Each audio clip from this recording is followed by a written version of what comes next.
अमृतसर, आस्था, इतिहास और स्वाद की महागाथा। इस वीडियो में आपको श्री अमृतसर साहिब और उससे संबंधित रत्नों, अनमोल जानकारियों के बारे में जानकारी मिलेगी। यदि कोई ऐसी छवि या क्लिप है जो आपको आपत्तिजनक लगी हो, तो मुझे वास्तव में खेद है। YouTube पर वंडर टेल्स किड्स और Facebook पर 2025 स्टोरी वर्ल्ड। स्वर्ण मंदिर की आध्यात्मिक नींव और शनि देव मंदिर का रहस्य। श्री अमृतसर साहिब की स्थापना चौथे गुरु श्री गुरु रामदास जी ने 1577 में अमृत सरोवर की खुदाई के साथ की थी। यहाँ का अमृत सरोवर अपनी औषधीय शक्तियों के लिए प्रसिद्ध है। कई लोग यह जानकर हैरान होते हैं कि स्वर्ण मंदिर परिसर के बाहर शनि देव जी का एक प्राचीन मंदिर स्थित है। क्यों है यहाँ?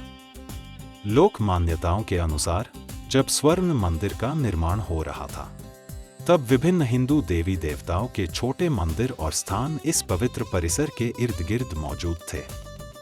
सिखों के गुरुओं ने हमेशा सर्वधर्म समभाव, सभी धर्म एक हैं का संदेश दिया, इसलिए उन्होंने इन प्राचीन स्थानों को हटाने के बजाय उन्हें परिसर का हिस्सा बनाए रखा। स्वर्ण मंदिर दर्शाता है कि हरमंदिर साहिब केवल सिखों के लिए नहीं, बल्कि हर उस व्यक्ति के लिए है जिसकी परमात्मा में आस्था है। स्वर्ण मंदिर वह धरती है जहां गुरुओं ने सिखाया कि परमात्मा एक है, चाहे उसे किसी भी नाम से पुकारा जाए।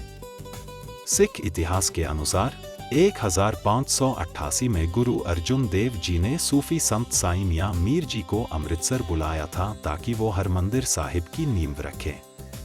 एक मुस्लिम सूफी संत द्वारा सिख धर्म के सबसे पवित्र स्थल की नींव रखवाना इस बात का प्रतीक है कि यह दरबार सभी धर्मों और वर्गों के लिए खुला है।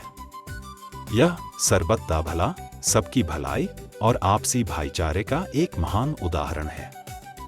साईं मियां मीर जी और गुरु अर्जुन देव जी के बीच बहुत गहरी दोस्ती और रूहानियत का रिश्ता था। जब गुरु जी को कैद किया गया था, तब भी साईं मियां मीर जी उनसे मिलने गए थे। आज भी जब लोग स्वर्ण मंदिर यानी गोल्डन टेम्पल जाते हैं, तो वो इस महान साझी विरासत को याद करते हैं। गुरु अर्जुन देव जी को लाहौर में कैद किया गया था। उन्हें मुगल बादशाह जहांगीर के आदेश पर गिरफ्तार किया गया था। गुरु अर्जुन देव जी के समय सिख धर्म बहुत तेजी से फैल रहा था। उनकी बढ़ती लोकप्रियता और हरमंदिर साहिब यानी स्वर्ण मंदिर यानी गोल्डन टेम्पल के निर्माण से मुगल प्रशासन और कुछ कट्टरपंथी लोग चिंतित थे। जहांगीर ने अपनी आत्मकथा तुझुके जहांगीरी में भी इसका जिक्र किया है।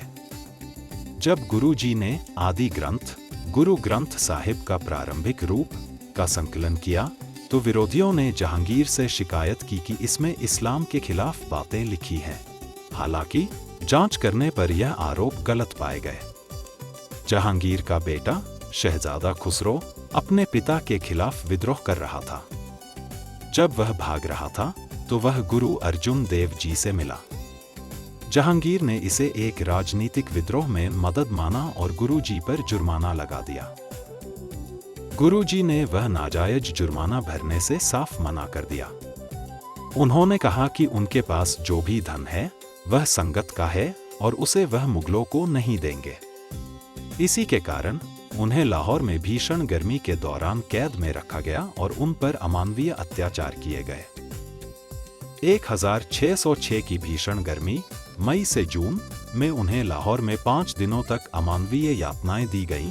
गुरुजी को आग पर तपती हुई लोहे की बड़ी प्लेट तवी पर बैठाया गया। उनके नग्न शरीर पर जलती हुई गर्म रेत डाली गई। उन्हें उबलते हुए पानी की देग बर्तन में बैठाया गया। अंत में उनके छाले पड़े शरीर को ठंडे रावी नदी के जल में ले जाया गया, जहां उनका पावन शरीर ज्योतिजोत समा गए।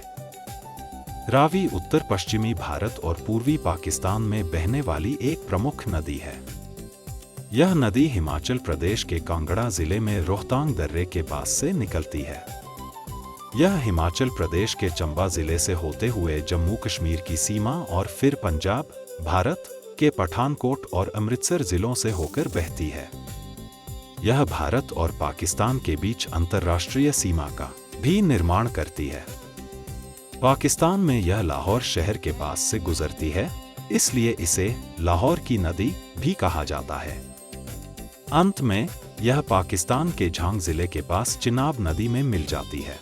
श्री हरमंदिर साहिब अमृतसर के सरोवर के किनारे स्थित एक बहुत ही पवित्र बेरी है, दुख भंजनी बेरी। जब पट्टी पंजाब के तरन तारन जिले में स्थित एक ऐतिहासिक शहर है के अहंकारी राजा दूनी चंद की बेटी बीबी रजनी ने कहा कि सब कुछ परमात्मा देने वाला है, तो उसके पिता ने गुस्से में आकर उसका विवाह एक कोढ़ी व्यक्ति से कर दिया। रजनी ने इसे अपनी किस्मत मानकर स्वीकार किया और अपने पति को एक टोकरी में रखकर श्रद्धापूर्वक उनकी सेवा करने लगी। एक दिन रजनी अपने पति को अमृतसर में एक बेरी के पेड़ के नीचे बैठाकर भोजन की तलाश में गई। वहां सरोवर के किनारे बैठे उसके पति ने एक अद्भुत दृश्य देखा।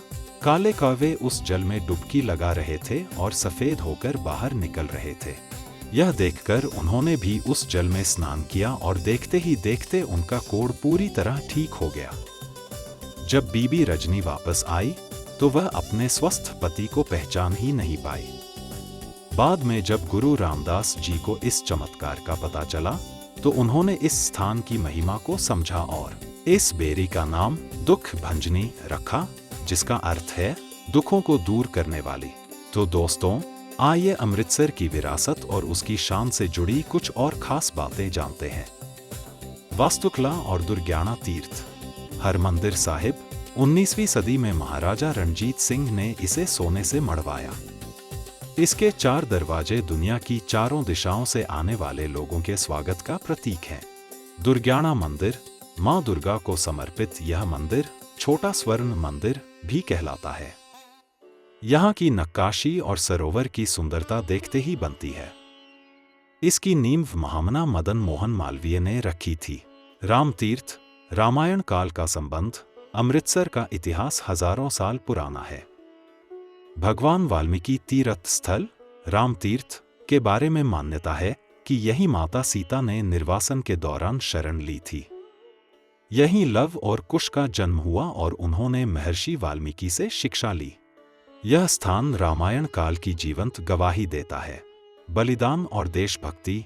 जलियांवाला बाग 1919 उदास स्माइली जनरल डायर की क्रूरता और हजारों शहीदों के खून से सींची गई यह मिट्टी आज भी हर भारतीय की आंखों में आंसू और दिल में गर्व पैदा करती है। गोविंदगढ़ किला सिखों की सैन्य शक्ति का केंद्र, जहां से महाराजा रणजीत सिंह ने अपने साम्राज्य की रक्षा की। वाघा अटारी बॉर्डर यहाँ की बीटिंग रिट्रीट सेरेमनी में होने वाला शोर और जोश दुनिया भर में बेमिसाल है। गोविंदगढ़ किला सिखों की सैन्य शक्ति का केंद्र, जहां से महाराजा रणजीत सिंह ने अपने साम्राज्य की रक्षा की। वाघा अटारी बॉर्डर यहाँ की बीटिंग रिट्रीट सेरेमनी में होने वाला शोर और जोश दुनिया भर में बेमिसाल है। दोस्तों, अब बात करते हैं अमृतसर के उस दिव्य और शाही जायके की जो दुनिया भर में मशहूर है। दोस्तों, अमृतसर में पेट नहीं रूह तृप्त होती है। स्वर्ण मंदिर का लंगर दुनिया की सबसे बड़ी मुफ्त रसोई, जहां सेवा ही सबसे बड़ा धर्म है। अमृतसरी कुलचा तंदूर की आग, ढेर सारा मक्खन और हाथ से चटकाया हुआ क्रिस्पी कुलचा, लस्सी और फिश, केसरदा ढाबा की दाल, मलाई वाली गाढ़ी लस्सी और चटपटी अमृतसरी मछली, पापड़ वड़ी घर घर की पहचान जो यहाँ के व्यापार और परंपरा का हिस्सा है। दोस्तों, अमृतसर वह शहर है जहाँ सुबह गुरबानी से होती है, दोपहर कुलचे के स्वाद में बीतती है और शाम देशभक्ति के जोश के साथ खत्म होती है। यह शहर सिखाता है कि कैसे अपनी जड़ों, इतिहास से जुड़े रहकर आसमान, आधुनिकता को छुआ जाता है। तो दोस्तों, कमेंट में बताएं कि आपको वीडियो का कौन सा हिस्सा सबसे अच्छा लगा। सुझावों का हमेशा स्वागत है। अपना प्यार देने के लिए मेरे फेसबुक पेज 2025 स्टोरी वर्ल्ड को फॉलो और YouTube channel wonder tales kids को सब्सक्राइब करना न भूलें। लाइक, शेयर करें और बेल आइकन जरूर दबाएं। लिंक डिस्क्रिप्शन में है। धन्यवाद।